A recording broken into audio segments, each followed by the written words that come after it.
Hi, I'm Sean Dye. Today we're going to do a gouache study for a small landscape using acrylic gouache.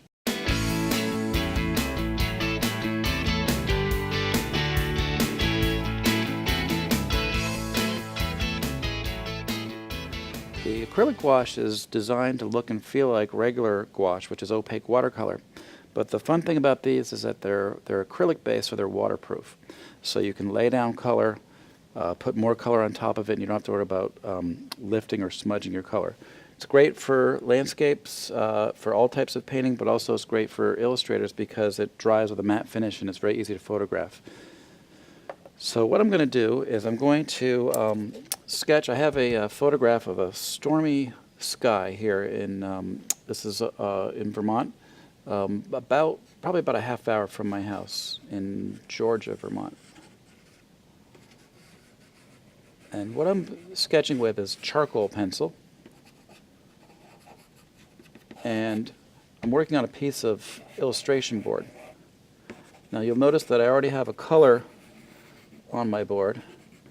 And the color that I put on is burnt sienna. And I used Holdmine's matte acrylic color. It's very compatible with the water or with the acrylic gouache colors, but it's a bigger tube.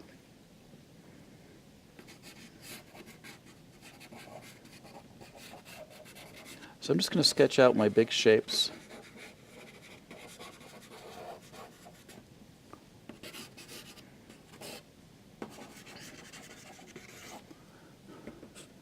And then put in the buildings.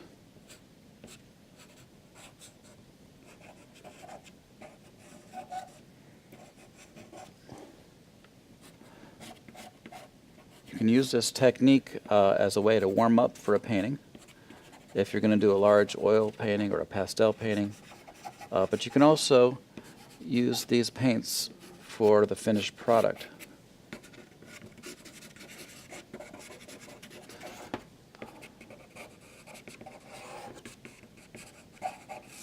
Okay, that's about all I want to do for sketching. And what I'm going to do now is put out my paints. So I've got titanium white, I've got two different blues, ultra blue and turquoise blue. I've got two reds, a crimson and a scarlet. And then I've got two yellows, a warm yellow and a cool yellow. So I'm going to put my warm yellow over here, cool yellow here, and I'm ready to paint. So I've got a couple of different brushes. I've got a small brush here.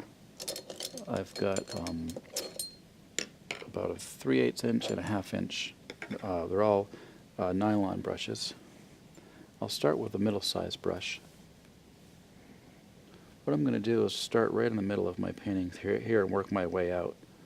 So I'm going to start in this sky area, and I'm going to mix up some blues and just dull them down with a little bit of the orangey red.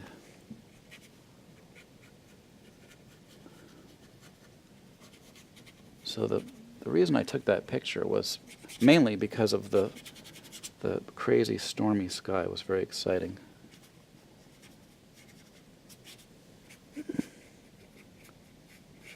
So this was just a scrap of illustration board I had lying around the studio, and it was the perfect size for a small study.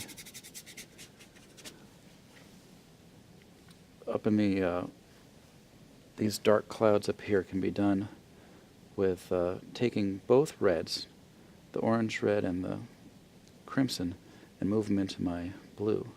The orangey red will neutralize the blue and make it much grayer.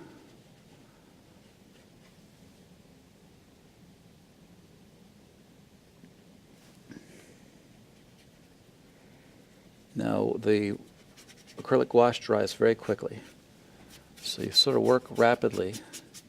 Already this is almost dry down here.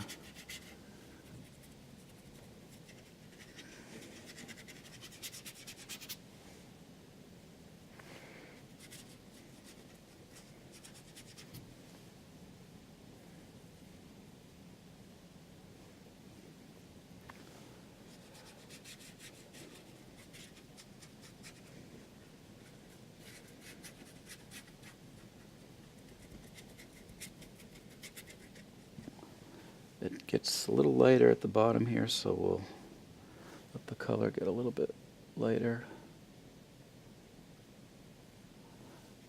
I can come back if I need to.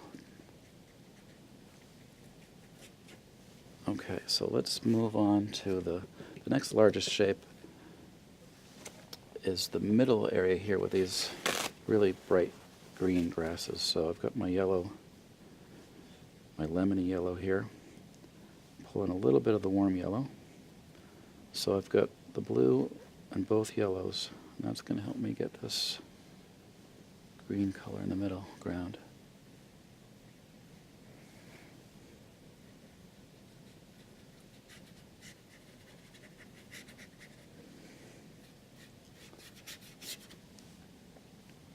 This painting will be waterproof when we're done, so that's one thing that makes it a little different from a regular gouache study.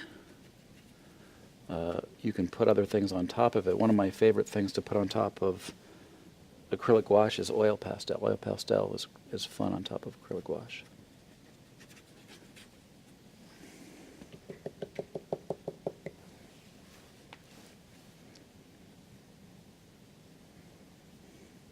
So we've got some dark trees over here.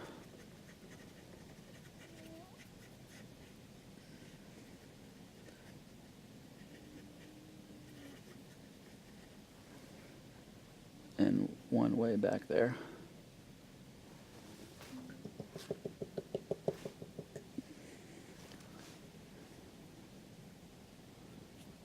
There's a field in the distance there. It's a little hard to see, but it's right back behind these buildings. We'll put that in with an orangey, brownish green. In the foreground, we've got some tall grasses that are peeking up, so we'll add white into this orangey mixture here.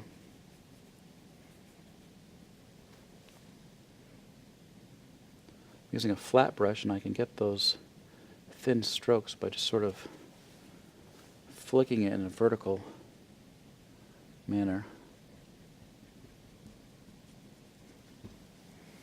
I want to frame the painting by taking some of my dark, sort of put it in the corner here.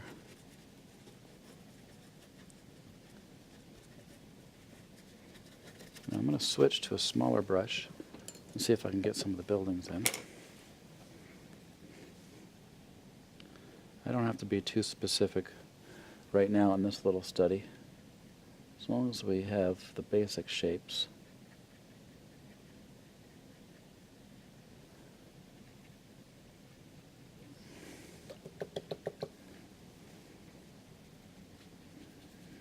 If you are trying to generate studies and explore ideas for a painting, you can give yourself a time limit. You can say, I'm going to do this painting in 8 minutes, or I'm going to do this painting in 7 minutes, and move on to another one and keep trying different compositions until you get one that you think is going to be perfect for your painting. And you don't have a lot of time invested, but you never know what you're going to come up with.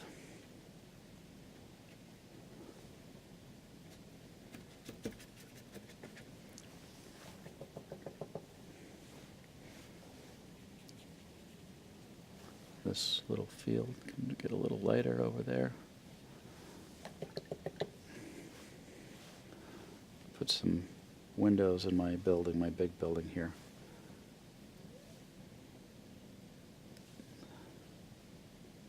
Just use a little dab of color.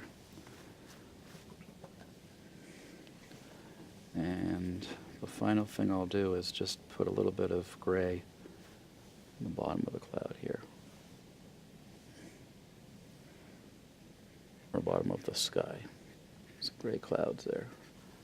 A little bit of light.